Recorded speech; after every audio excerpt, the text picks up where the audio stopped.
Hi there, Sanbonani Molweni. Welcome to Fix Channel. If you're new here, please subscribe before the end of the video. For turning, thank you for love and support.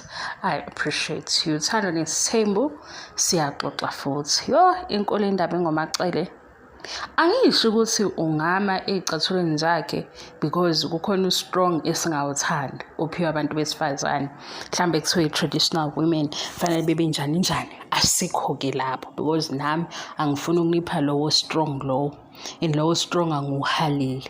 Sikule ndaba ke yomembeso because indlela eyenzeka ngayo ku social media ungathi umacele ngokungayi ulahle ithikithi lokungena ezulwini.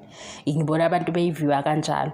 Mhlawumbe ngiyenza ihaba because u-season 6 onomembeso, u-season 7 ku-address izinto ezithile, season 8 yenye indaba yokuthi khona ongenayo wakamakhelwane and ayihlangene nomacele masuyibukisisa because from number 2 to number 4 ayihlangene nomacele kodwa ukhona.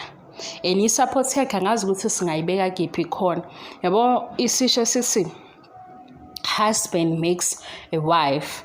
Ngiyazi sohlambe isidala kodwa isiZulu sinjalo because ohamba ibanga elide ezokwenza kube khona umakoti kube khona unkosikazi owesilisa ngala kwaZulu. So from number 2 to number 4 kuphithizela ubaba umseleki uhlanganisa imali inkomo uhlanganisa abantu abazohamba beyonegotiate kule mndini athi uthatha amakhosikazi khona. Silapha ke kutheni lena eyomembeso umacele angayanga kuona. Ngibona abanye abantu besifazane be-reviewer is ukungathi ulahle ithikithi lokungena ezulwini.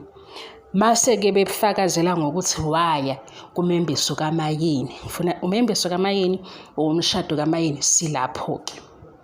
Awucabangi yini ukuthi ke ukuya kumshado kaMayini umacele waba khona.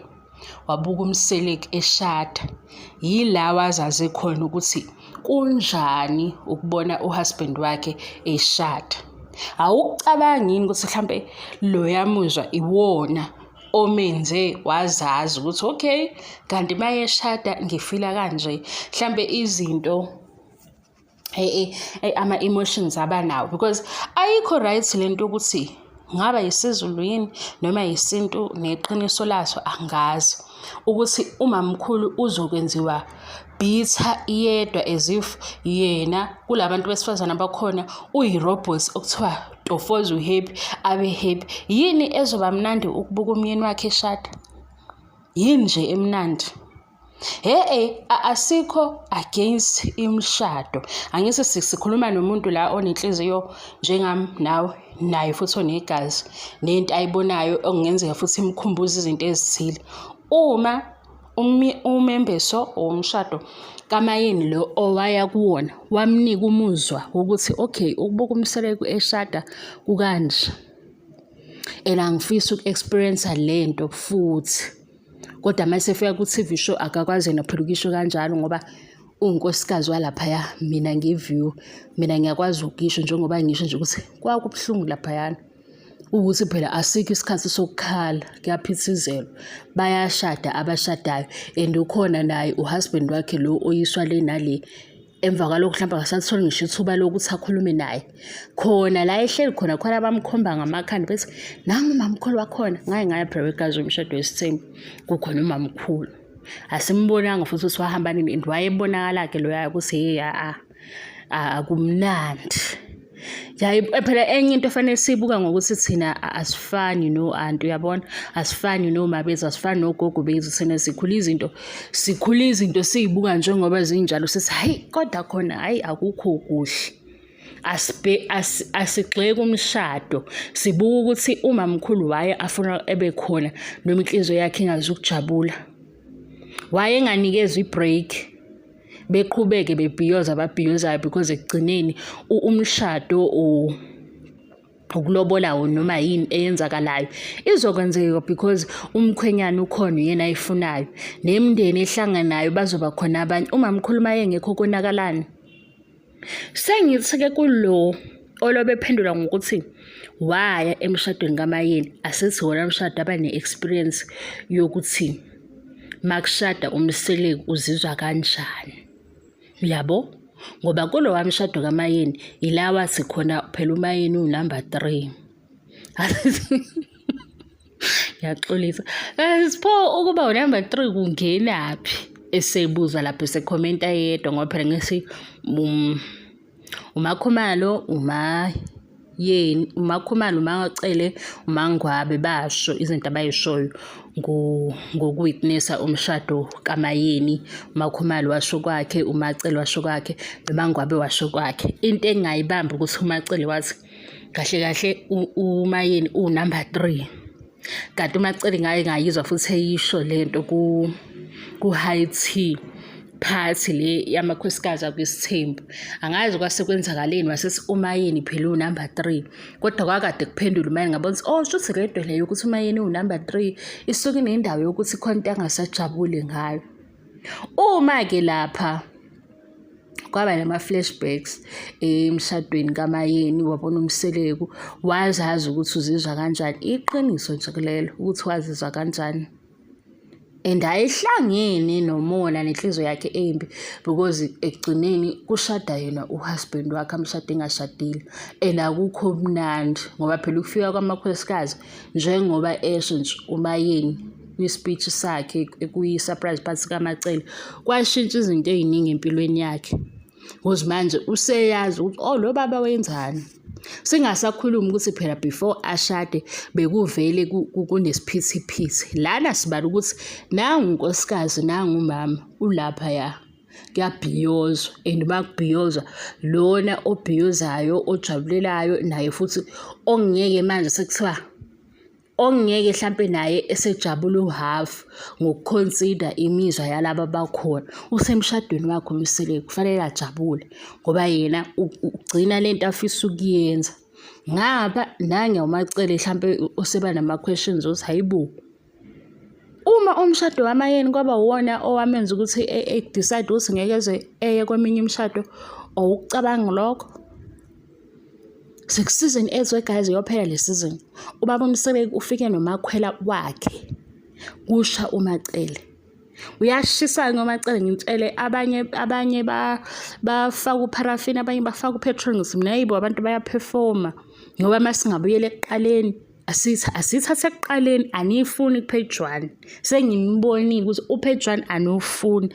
Ngibona ngani ukuthi upage 1 anofuni. Manje sakhuluma indaba yokuthi uMacele ufike kanjani, uMayeni, uMakhumalo, uMangwabe, i-comment section iba sezulu, iba njani. Ngeke ngithi basezulwini, angazi why ngihleli ngilinganisa ngezulu.